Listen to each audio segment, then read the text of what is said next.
Whether these are real or not, Tim, I don't know, but they're from Autobi or Autobar in Japan. I think they're renders they've done themselves, but I'm not sure if they've seen a copyright or, you know, some kind of environmental agency filing that's kind of pushed them down this direction. But the idea is that potentially Honda might use that parallel twin to make a GB750 upright standard Bonneville style naked, and also maybe a CL750 scrambler retro style bike.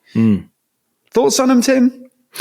I think you're quite right in that, and especially I think with the Japanese manufacturers, the likes of Kawasaki and Yamaha especially, where they obviously put a lot of research and development into an engine and platform, and then give you different flavors of it because, of course, there's everyone's got different tastes. So if you like the bike but you really can't get on board with modern looks, they've got a retro looking version for you. I'd be surprised if they didn't, because that is something that Honda do as well with their platforms. So yeah, it would make sense to me if they went. I think the CL750 kind of makes sense in terms of, I think there is a gap in the market and it's different enough from the likes of the Hornet. Yeah, but you can probably explain a bit more about, you know, the type of the character of that engine, whether or not it's suited to, say, a scrambler type bike, which is generally a bit punchier. Yeah, I think riding the Hornet, it's such a revvy engine. They've designed it like that. They've made it more over square than a lot of the competition. So, yeah, you know, the bore is wider than the stroke is long, which means it's like a wide cylinder chamber dimensions, you know, and the idea behind that is to bias more towards high revvy power and less towards the torque, which is generally made by those kind of longer stroke engines. Yes. So you do feel that when you get on the Hornet, it feels like a KTM or something. I think I've said that about a bike already. What was I talking about? The Harleys, the sort of V twins. Well, this Hornet feels a lot like a 890, like a modern revvy, parallel twin, rather than something like the Bonneville parallel twin that feels chuggy and gutsy down low.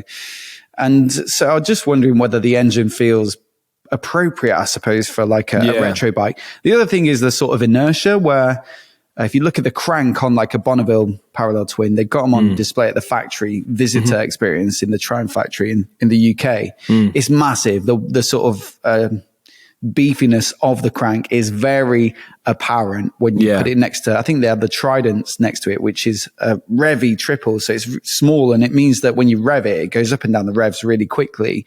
Whereas the Bonneville feels like weighty and it gives it that character and it feels substantial and sort of satisfying when you rev it, but it is like a slow, like broom, you know, like a up and down the revs, and it sort of falls down slowly. The Hornet is definitely in that sort of, from what I could feel anyway, in that much lower inertia kind of vibe. And when you look at that GB750, it's a beautiful design they've come up with. I'm not sure if there's much foundations to it, but it just has me thinking maybe it doesn't quite fit, but it could work. You never know.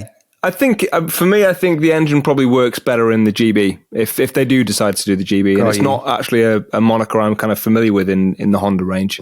I'm sure there's some precedent there for it. But I think for me, looks-wise, I'd probably want it to ape a bit more of the CB1100. That retro kind of look, I quite like that. I think if they did a 750 or a smaller capacity than the 1100 in that one, that'd be quite good. But maybe they don't need to. But curious, I like both of them. I like Honda. It isn't one that I've said this to you before, but they sometimes play it safe. So it's not one of those ones that I get really excited by. Even when the Hornet came out, and I owned a Hornet, and they teased they had loads of little teasers on Facebook, and it was for months. So it feels like when it sort of came out of like going through the generations, and like there's a new one coming, and I was sort of like, I was like, just show me it. I'm not really. It's not that big a tease. I knew I'd like it, but I knew that I wasn't, super excited for it. But we'll see, mate. It's all conjecture at this stage, but I think it makes sense they'd use that engine in more places. I agree. The GB looks kind of most interesting. So fingers crossed. I always like to see more bikes. I always like to see more retros specifically.